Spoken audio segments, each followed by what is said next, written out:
Alright, today we are talking all about how much it costs to write, produce, and publish a book, whether it's a novel, non-fiction, a collection of Japanese haikus, whatever it might be. We're going to be looking at how much money you need to put down to make this book happen. So, let's get into it. I was going to film outside today, but I mean, look at it. See, this is British weather. Yeah, we're not going out in this. And a very quick word before we jump into the meaty goodness that is today's shepherd's pie of content. If you enjoyed today's video, make sure you hit the subscribe button underneath this video. It tells YouTube what you're interested in so you can get better recommendations, and you'll also get a little notification when my new videos are out as well. So win-win. And with that said, we're going to move on to today's topic, which is all about how much it costs to actually publish the words inside your head. Now, there's going to be three major expenses that you're going to have to consider when writing and publishing your book. The major three. There are some others, but these are going to be the biggest ones, and that is cover design, number 2, editing, number 3, formatting. And in terms of budget with these things, really, you can spend as much as you like, but for the basis of this video, we're going to be looking at a range of prices. What can you expect to pay for these things, and how high does it go, and how low does it go? So if you're working on a budget, there's going to be something for you. If you've got a little bit more to spend, I'm going to explain when that might be appropriate and what you're going to get for that extra investment. So let's dive right in. Let's talk covers. So there is one thing to bear in mind with cover design, and that is basically, you get what you pay for. Now, you can create your own covers, and if you are a design wizard, then by all means do. But just be aware that just being able to create a visually appealing image doesn't necessarily mean that it's gonna work as a cover. Now, in terms of prices, generally speaking, there's a range to work with. So, as an example, this cover of mine cost about $200. Now, you'll see from this image that it's basically two photos, a guy running towards the camera and a background, a little bit of font work and some colors, and that's it. And that's kind of what you're gonna get for sort of the $150, $200 range. Somebody will create you an image, an artistic cover from scratch, and that's roughly how much that sort of thing is going to cost. So fewer images, fewer compositions, less intricate font work, and generally speaking, that's the kind of price range you're looking for. For certain genres, such as thrillers and crime books, for example, you can get away with much simpler compositions. For different genres, for example, science fiction, it gets a little bit more complicated. So this other cover of mine cost in the region of $700, so it's nearly 4 times the price. And the reason for that is the image you're seeing isn't just some stock photos that have been cropped and layered over each other. It's actually been drawn from scratch, painted from scratch. It's a digital painting that the artist created from scratch based on what my story was about. So a lot more time involved, a lot more skill involved, and that's why it's going to be more expensive. There's also the option of what's called pre-made covers, and a lot of cover designers offer this, where they will create a batch of sort of generic covers with generic titles, which they can then tweak and customize to suit you. And generally speaking, these are about half the price. So you're looking at sort of $50, $100 on average for one of these pre-made covers. Again, you get what you pay for. Some of the covers can be a little bit generic, and if you're writing in a series and you want the covers all to match across the series, and this is very difficult to do with pre-made covers, but the option's there. So if you're writing standalones or you don't have the budget to invest in something completely custom, then pre-mades is a great way to start. Now, pricing aside, I want to talk a little bit about cover theory, because as I said, it's not enough just to have a pretty image. The cover actually has to communicate what the book's about. And this is a problem I see with authors all the time, is that they'll go for an image on their cover that looks nice and is cool and quirky, but doesn't communicate the genre. And I had this same problem as well. My original covers for my thriller series looked like this, which I thought were really cool. They had this kind of vintage feel to them, like an adventure kind of Indiana Jones type thing, but people weren't buying them as much. But when we switched them out for these covers, the conversion rate went up by about 30%. The newer covers, in my opinion, are more generic and less interesting than the older ones, but they convert better, so it works. The trick is to stick to a few design points, a few design conventions, and use what's working. So I want to show you some examples.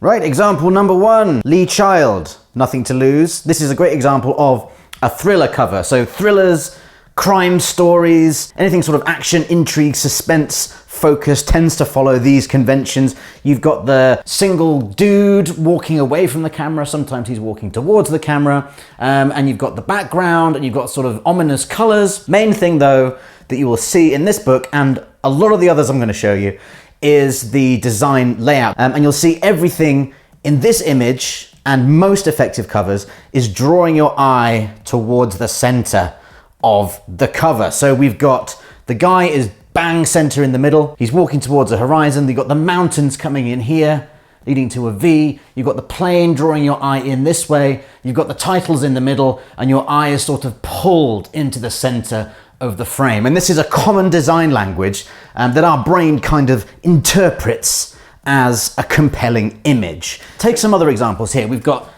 science fiction.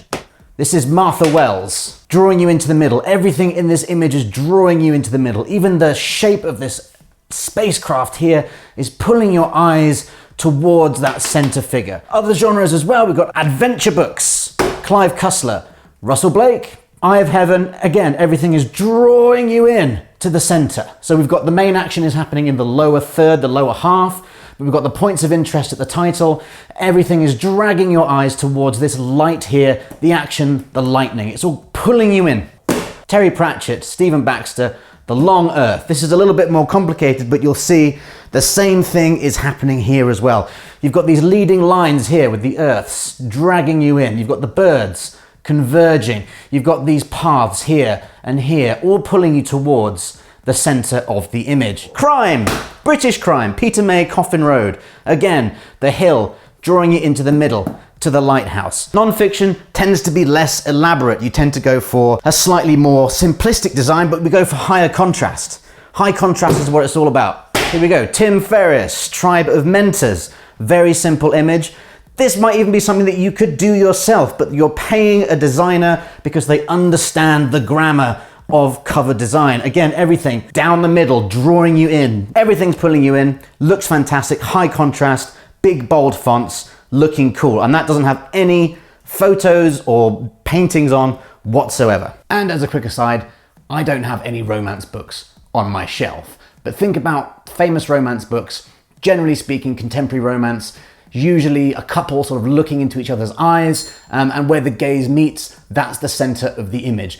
Steamy romance, you know, you got the sort of shirtless, muscle-bound hunk on the cover, always dead center, drawn towards the eyes, drawn towards the muscly chest, and this applies to any genre. So there are going to be certain conventions depending on what genre you write in, but the idea, the grammar of the image itself is always going to be the same. It's always going to draw your eye towards the middle, and that is what makes people click and makes them buy. So we've talked about covers then. So you can expect to pay sort of $50 to $100 for a pre-made cover, $200 for a simple cover, and anywhere from $600 to $1,200 and beyond for something that's custom made for you from scratch. And if you have design skills, you can have a go at doing the covers yourself, but just be aware you need to follow that design language that we've covered and draw that eye in to get the clicks and the sales that you need. So with that covered, we're going to be moving on to the next big expense of publishing, which is editing. Right, so how much you're going to need to spend on editing is going to be directly proportional to how clean of a draft you can give your editor. Now, first question is, do you need an editor at all? Yes, you do. Reason being, you're too close to your own work. You can't evaluate what works and what doesn't work objectively. You're going to miss spelling mistakes. You're going to miss grammar errors. You're going to miss inconsistencies in style. You're going to miss structural problems because you're too close to it. You know what it is you wanted to communicate, but the person reading it might not, and you can't tell what that is. So having somebody else look over it with an editor's eye is incredibly important.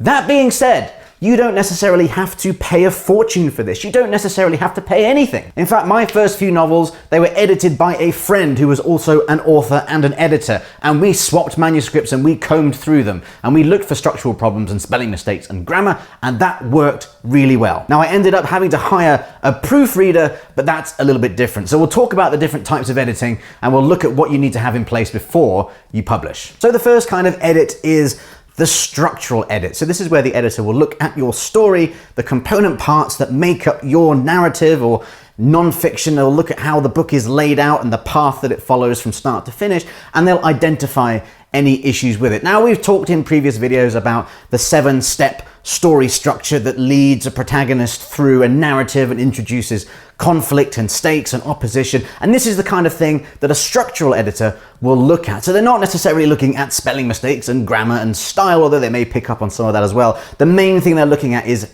this story good? Does it have all the blocks needed to create a compelling read that people are actually going to want to buy, read through, and then buy the next one? The next type of editor is what we call the copy editor or the line editor. And this is where the editor is going to be going through your copy line by line looking for errors. So this is going to be spelling mistakes, grammar mistakes, but also things that don't make sense. So if you've referenced something later on in the book that wasn't introduced earlier on, that's something that a copy editor can pick up on. If you're using inconsistent style, so maybe you've gone from super informal to super formal, or you've switched tenses, you were in sort of first person and you've gone to third person if you're writing in the past tense and you've dropped into the present tense or the future tense, or if the characters are all a little bit weird and nobody knows what's going on, then this is what a copy editor is going to find. So this is probably the most comprehensive of edits. And when someone says, I've hired an editor or my work has been edited,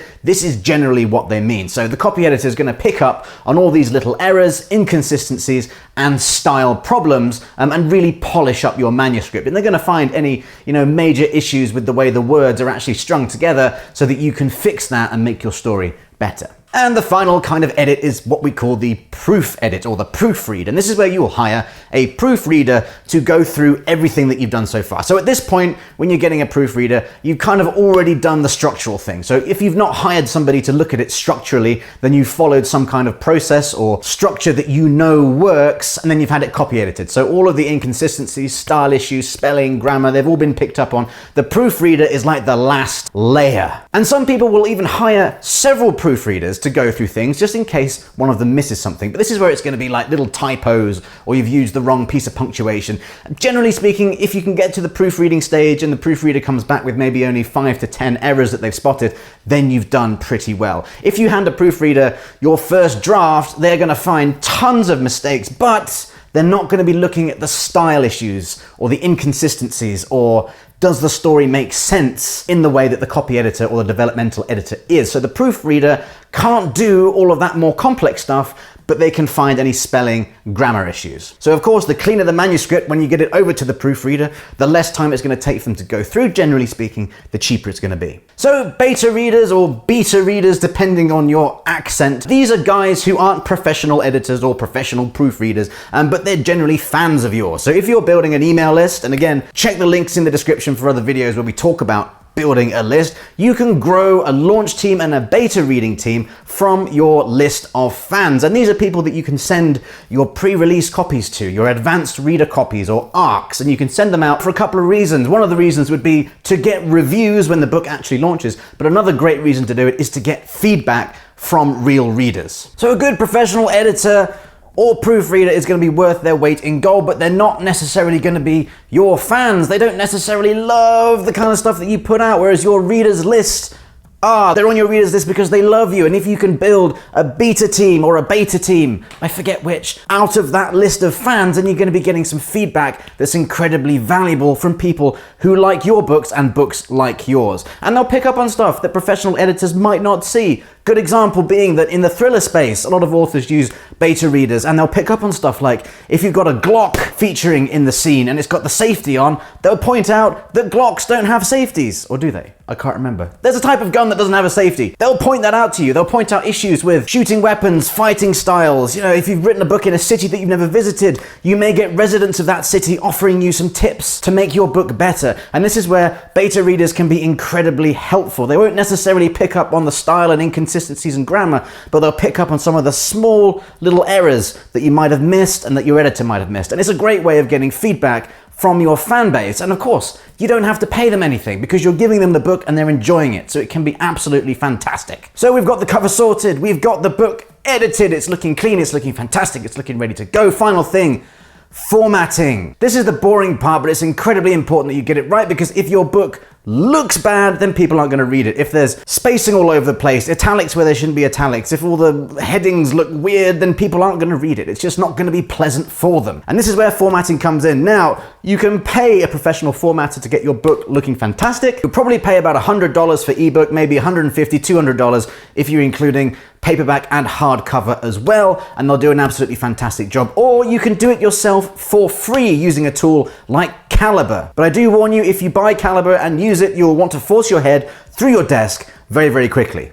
I use a tool called Vellum, which is a little bit more expensive than some of the other options out there, but it gives you beautiful looking ebooks and paperbacks. And the best thing is, once you've paid for it, there's no subscription, you don't have to pay a designer, you just put your words in, it makes them look pretty using magic, and then you've got your ebook and your paperback and your hardcover all formatted perfectly for you. Other options include Scrivener, LibreWriter, Draft to Digital, Readsy. All these places have online formatters that you can use for free. They're not perfect, but they get the job done. And as with everything, you can either do it yourself or pay someone to do it. Choice is up to you. As long as it looks good, as long as everything is looking neat and tidy by the time it's finished, then you are good to go. And don't forget to use the Kindle and EPUB previewer to make sure that it looks okay on the different devices people are going to be reading it on. And that just about covers it. So with covers, you can spend anything from $0 if you're doing it yourself, not recommended, to sort of $50 to $100 for a pre-made one, sort of $200 or so for a simple cover, and then sort of $600 and up for something that's been custom designed. For editors, you're going to be looking at structural edits. Hopefully you don't need if you followed a process and a structure that you know works. But copy edits for a full novel-sized book, whether it's fiction or non-fiction, you're going to be looking at somewhere between $400 and $600. Now, as I said, you definitely need somebody to go through your book with an editor's eye, but you don't necessarily need to be paying that much for it. If you can afford it, fantastic. Go for it. If not, you can trade skills with other authors. This is exactly what I did when I got started. I swapped manuscripts with other authors. We traded feedback. We found spelling mistakes, grammar mistakes, style mistakes, structure mistakes, and we passed that back, and our books were better as a result. And we just did that as a favor trade. You can absolutely do this too, so you don't necessarily have to have all that cash lying around, but if you can afford it, it's very helpful to have that professional feedback. And lastly, formatting. You can do this yourself using free programs. You can take a Microsoft Word file and just upload it straight into Amazon and the other stores, and they'll convert it for you, but you need to make sure that you preview it to ensure that it looks good, because sometimes the formatting goes all wonky. If you want to spend a bit of money, you can buy a program like Vellum or Scrivener or LibreWriter, and that will make life much easier for you. Or if you want to just get someone else to do it, you're going to be looking at like $100, maybe $200, depending on how much you need doing, how many formats you're getting done, and just pay someone to do it. Whatever works for you, there's a range of budgets. So there you have it. The cost of producing a book is anywhere between $0 and about $2,000. So you're probably going to fall somewhere in the bottom third of that. The cover is going to be the most kind of variable price, and then it depends how much editing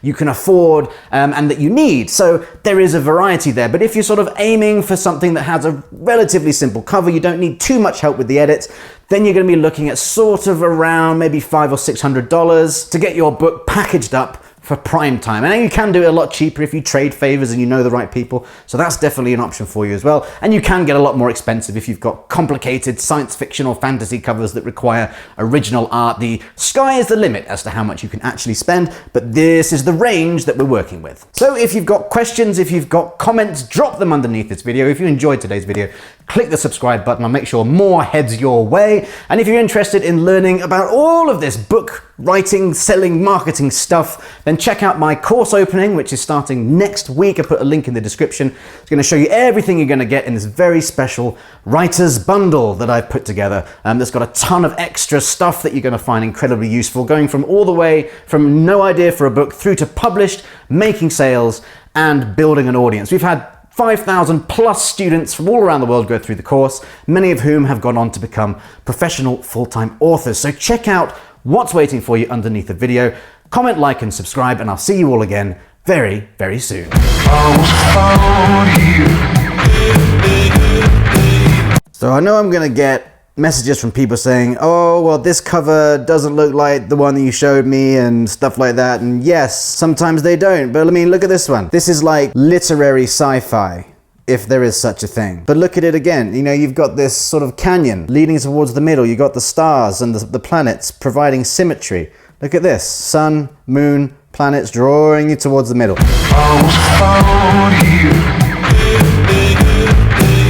By the way, anyone can guess what this book is, there'll be digital prizes.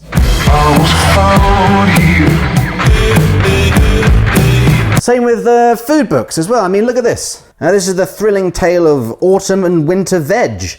But again, look at the symmetry. We've got the pumpkins or the squashes or whatever they are, dotted around, drawing you into the middle. Again, then you've got books where the design, in my opinion, is absolutely terrible. I mean, look at this. Look at this from Arthur C. Clarke. Childhood's End, one of the seminal science fiction novels. Incredible book. But look at it. It looks like it was designed by a 6-year-old in PowerPoint. But again, it doesn't matter too much because the design language is there. Look, you've got the buildings pointing upwards. You've got the ship curling towards the center point. Your eye is drawn here. Now, it's a very, very poor render. You probably can't see it on the camera, but trust me, it looks terrible. But it works. That design language is there, and it's incredibly important that you get it right. I was found here. You come around here.